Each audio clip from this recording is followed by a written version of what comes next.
explain this person in New Zealand, were they a New Zealand national or a Fiji national? Did they come in on business or were they here on leisure travel? So this was a New Zealand national who was visiting family in Fiji. Dr. Khan, do you have any numbers as to how many people we currently have in isolation or in quarantine? I don't have that number with me at the moment, but I can get back to you on that. Do you have any idea how many people, those places that you outlined that the person traveled to, Plantation Island, the ferry back, Cloud 9, the resorts on the mainland, how many people do you estimate might have gotten in contact with this person? The issue, because this person developed symptoms while he was in New Zealand, we usually count back 24 hours from when you develop symptoms, and we consider that your infectious period. So it's not so much that we are concerned that people would have been exposed to this person who's a confirmed case. We want to know if anybody else in these public areas that we've highlighted have had symptoms, because we're investigating, as the Honourable Minister mentioned, we don't know at this point whether he got the disease in New Zealand or in Fiji. So we are, out of an abundance of caution, we are trying really hard to see that anybody around him in those public areas had symptoms at the time when we're trying to find them. We've also we've traced all of his family already, remembering that we just got notice last night at about 10 p.m. about this confirmed case in New Zealand. So in that time from last night till this morning, we've tracked close to 20 people who are his close contacts. So we're appealing to the public that if they're in any of these public areas that we've highlighted during this time and they've had symptoms that we've described, fever, cough, sore throat, please contact us immediately. Dr. Sahukhan, what is the New Zealand medical authority's stance on where this person contracted the virus? Because some documents were made available to some of the members of the media 48 hours ago, and this person was listed as having arrived with the disease. Yes, so the information that we got last night from the Ministry of Health in New Zealand was along the same lines as you would have received. We were fortunate enough, and we're thankful that we were able to talk to the patient himself today, and he was very cooperative with us, and we were very grateful for that. And we got a bit more information, first-hand information, and from that we could actually inform our response. So certainly we are not saying that he caught this in New Zealand. We're saying that it could be either New Zealand or Fiji, but we are doing our due diligence on our end, the Fiji side, to see if any places that he could have been exposed to this virus. And this is why the Honourable Minister has reiterated again, yes, we have 5 confirmed cases. We have not confirmed a case for 5 days. However, everyone must be behaving as if coronavirus is everywhere already. So these are these social distancing measures we've talked about, keeping 2 meters away from people, staying home as much as possible, only going out if you need to go to work, or for essential items, going out to do shopping. So this is why we've come out today, and we're reminding the public, please pay attention to what we're saying. Please behave as if it's already around you. We've already talked to you about what you can do to prevent yourself and your family from getting infected. Please take it seriously. Well, because we have this individual from New Zealand who has been here, who was here before we even have our first case. Are we also tracking on the flight that he came in, and maybe those people that were in the flight? Are we also tracking them? Because I believe we have our first case on the 18th or a little after. Okay, as I mentioned, so there's something called the incubation period, which is 2 to 14 days that it takes someone to develop symptoms from when they're exposed to this disease. So we've calculated that this period, most of this period was in Fiji, but there's a section of this period that was also in New Zealand. It does not include the flight coming into Fiji.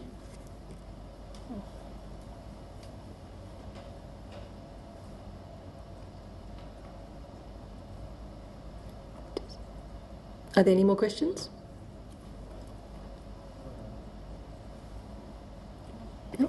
Just on the event here, people were crowded up outside, different people talking about also so but do we have authorities, also the health ministry also in the area to control this crowd, assisting police and Perhaps I'd let the Honourable Minister answer this.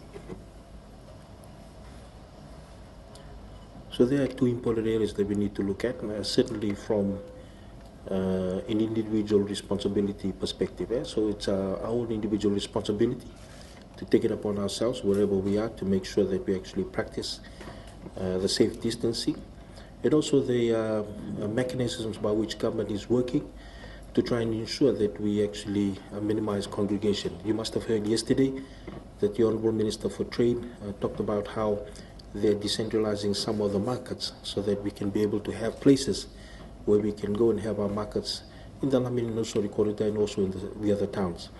Now, these are just new. For example, I know for sure that FNPF are looking at the challenges that they have had, and will be looking at avenues to be able to ensure that they actually have safe, social distancing. But certainly in terms of what are the other things that can be done, we've had discussions about being able to, have either the Ministry of Health or else the police come and actually mention, maybe by halo or loudspeaker, that we need to actually practice social distancing. So I think it's a combination of many factors put together. What we don't want to see is, a place where we actually have to go and actually tell people individually that they need to social distance. I think that has been out in the public domain for quite a while, and I think it's so important that we also make sure that we remind one another. So if you're standing close, and if you're standing within 2 meters of somebody, and somebody is breathing down your back, it is your responsibility to tell the person who's breathing down your back to step back a little bit. That's what I'm talking about. So we need to make sure that we actually all practice social distancing with our own personal responsibility. Also want to clarify that the fever clinics are all up and running, the 35 of them.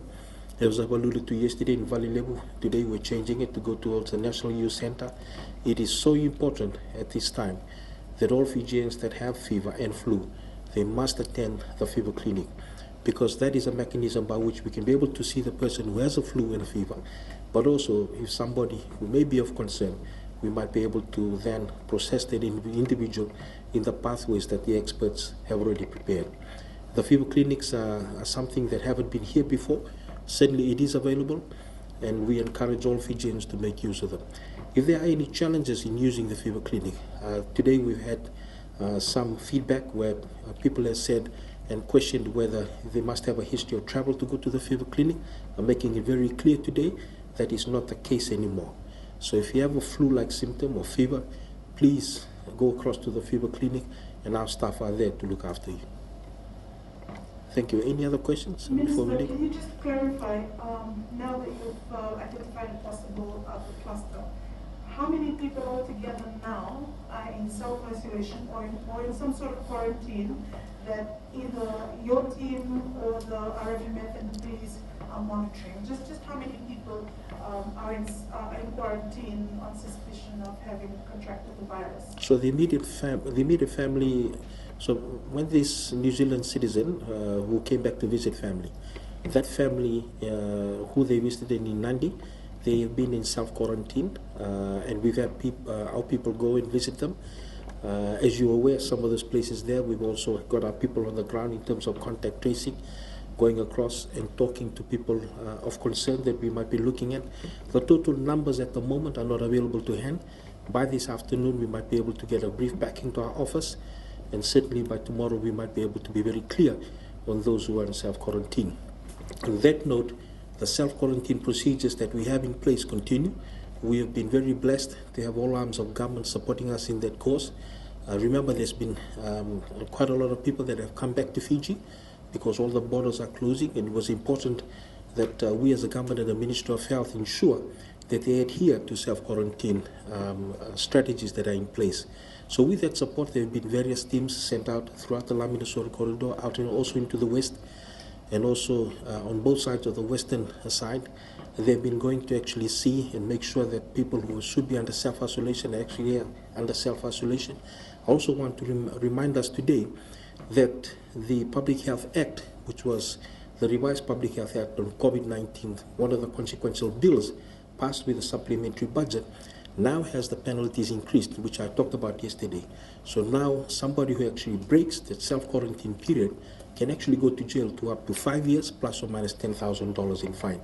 So it's a very serious offense because it puts the public at risk in terms of health, but more importantly, there's an appropriate penalty that's in place for those who actually break that quarantine requirement. So aside from this new hospital, what is the number? Do you have a number for the people who are in any kind of isolation or self-quarantine? So the designated government-funded facilities, we have about 120 that are there at the moment. And also remember that we have relatives of the first case that are in Nandi, about 15 of them or so, and also in Suva about 6 of them. So those are the numbers that we have at the moment. But again, there could be other numbers. As I said, by this afternoon we'll be a lot wiser in terms of what the numbers are really on the ground. What I want to reassure us with is that we've talked about the many layers that are in place. This is one of the things we talked about when we first talked about COVID-19. We need to develop the layers. Any other country in the world, you look at what the first world countries are doing in terms of their response to COVID-19, they talk about their layers. And how do you react when a breach is done in that layer? And we've got all the layers in place. We've also got a self-quarantine group that actually goes and checks. We have those who do contact tracing. They have a computer-based, software-based app that they use to be able to log people that they're on the contact tracing thing.